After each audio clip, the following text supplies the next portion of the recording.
तौहीद खान हत्या प्रकरणासाठी मी संतांना भेट देण्यासाठी मी आली होती आणि मी एकच सांगते की आज बीड जिल्ह्यामध्ये शासन प्रशासनच्या काही भीती राहिलेली नाहीये.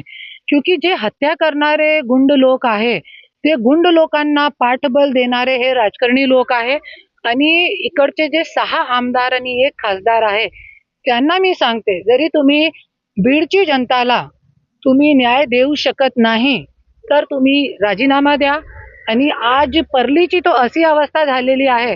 आज मुंडे साहेब काय करत आहे, तुम्ही आज इकडचे आमदार आहे धनंजय मुंडे, तुम्ही काय करताय परली मध्ये तुमचे घरामध्ये पूजा करणारा व्यक्ती त्यांचा मुलगा आज मर्डर करताय आणि एकदम उघडूनपणे सांगताय कॉलवरती, रेकॉर्डिंग व्हायरल झालेली आहे की हा मी केलेला आहे.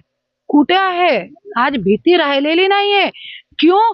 क्योंकि आज शासन प्रशासन चांगलेपणे काम करत नाही. आपले गृहमंत्री जे आहे देवेंद्र फडणवीस ते अक्षम गृहमंत्री आहे. त्याच्यासाठी आज शासनाची काहीही भीती राहिलेली नाहीये गुंड लोकांना. आणि जेलमध्ये असताना पण असे गुंड लोकांना VIP ट्रीटमेंट भेटते. त्याच्यासाठी आज हे लोकांची अशी हिंमत वाढत चालली आहे. आणि मी फक्त हे नाही सांगते की फक्त तौहीद भाऊला न्याय मिळाला पाहिजे. तौहीद भाऊ सारखे जे दिवस रात्र आज युवकांचा खून होत आहे आज बीडमध्ये, सगळ्यांना न्याय भेटला पाहिजे.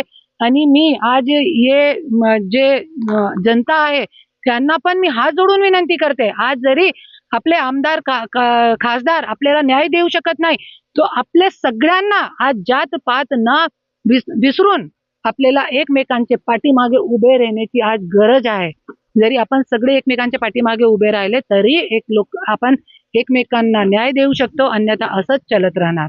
क्योंकि तुम्हाला माहिती आहे की आज हे लोकांना राजकारणी लोकांची गरज राहिलेली नाहीये. त्याच्यासाठी आज बीड जिल्ह्यामध्ये इतकी गुंडशाही दंडशाही वाढलेली आहे. न्याय मिळवण्यासाठी यापुढे काय असेल आपलं?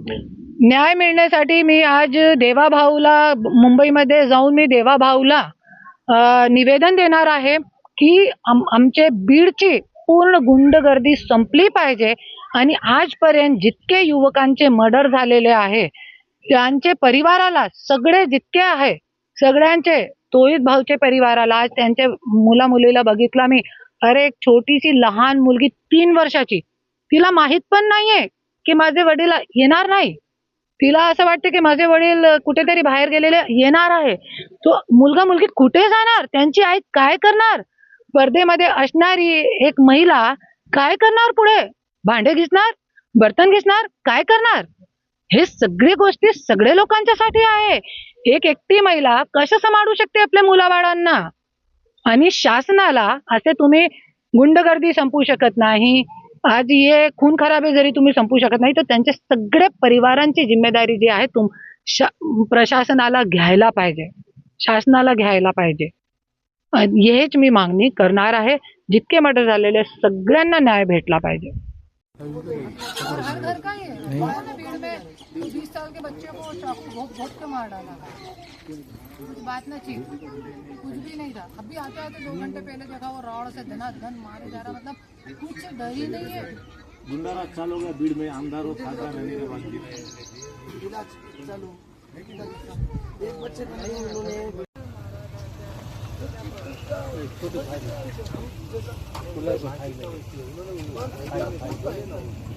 उन्होंने एकदम दहशत का वातावरण बना, दादागिरी टाइप लाइफ स्टाइल। हाँ बाहर बच्चों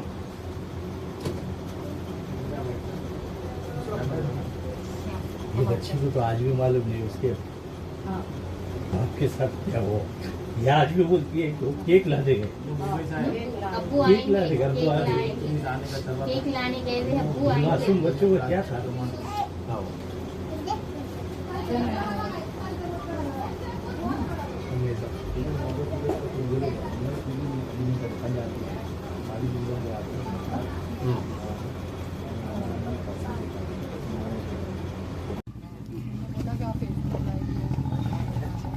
मैंने वीडियो डालने के बाद सब लोग आने मुझे आ गए, सब लोग आने उन्होंने ये गाली मारी पर ये नहीं उसमें लिख रहे हैं कि मेरे भी लोग हैं वो तो पहले तो जातिवाद का किसी भी शब्द नहीं बोलते मरने वाले क्यों अच्छा हम ये नियम है कि जो आरोपी है उनको तुम भूलो और हमारा बोलने से एक आरोपी में एक मीडिया बोले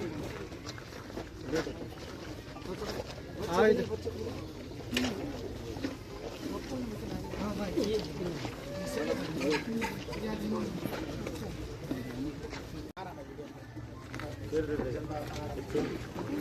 मीडिया बोले